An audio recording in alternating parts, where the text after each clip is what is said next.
Water management सिस्टीमचा तुम्ही उल्लेख केलेला आहे.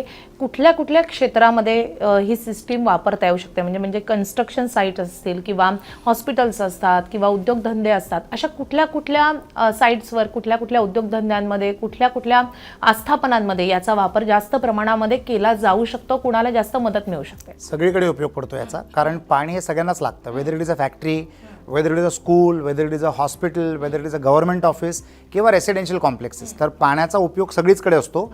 आणि त्याला आपण कशा पद्धतीने आणि कशा चांगल्या प्रकारे तुम्ही ते साठवून ठेवू शकता for use is what matters. आता जेव्हा आपण जर इतिहास पाहिला आपल्या देशाचा, तर मॅक्झिमम लेबर एफर्ट्स जे लोकांच्या जीवनामध्ये जायचे, ते लेबर एफर्ट्स असायचे फक्त पाणी ट्रान्सपोर्ट करण्यासाठी.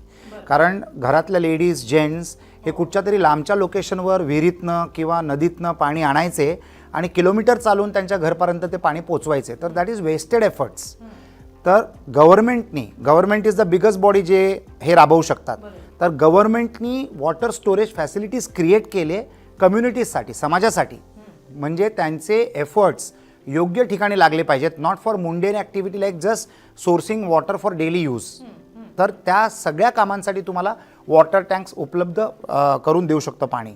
आणि corporates, large enterprises like hospital, schools, त्याच्यानंतर गव्हर्नमेंट, हे लोक अशा मोठ्या टँक्सचं संकल्पना करतात आणि एक्झिक्यूट करतात लोकांसाठी, for common use of public at large. तर जिथे पण मोठी लोकसंख्या असते किंवा काय प्रोडक्शन फॅसिलिटी असते, तर त्यांना पाणी लागतं. मॉडर्न वेळेमध्ये तर डेटा सेंटर्समध्ये जिथे लाखो स्क्वेअर फीटचं बांधकाम असतं. एक डेटा सेंटरची साईज साधारणतः 10 लाख फुटापासून ते 1 कोटी स्क्वेअर फीटपर्यंत असते.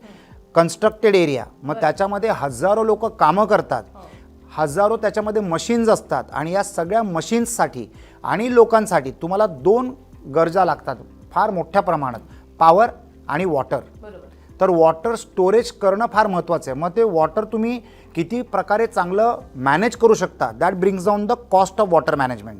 एन्व्हायरमेंट फ्रेंडली टेक्निक्स जे असतात त्याच्याने तुमचा कार्बन फुटप्रिंट, जर तुम्हाला ग्रीन कार्बन फुटप्रिंट पाहिजे तर you cannot procure water from a great distance. तुम्ही त्या लोकेशनमध्ये जमा करा आणि तिथेच तुम्ही यूज करा आणि त्याला रिसायकल करा.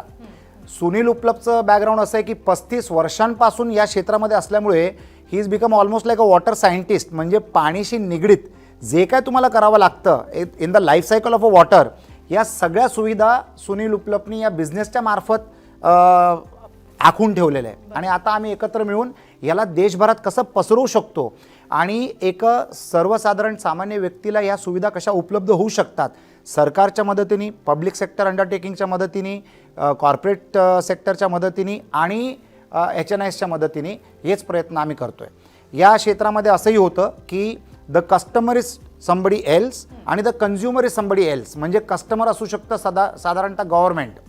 कारण 1 कोटी लिटरची जर टाकी तुम्हाला बसवायची असेल तर त्याला तुम्हाला जी ताकद लागते ती एक गव्हर्नमेंटच पुरवू शकते. तर the customer can be the government but the consumers are the citizens of that particular place. ते ग्रामपंचायत असू शकतं किंवा मुंबई म्युन्सिपल कॉर्पोरेशन.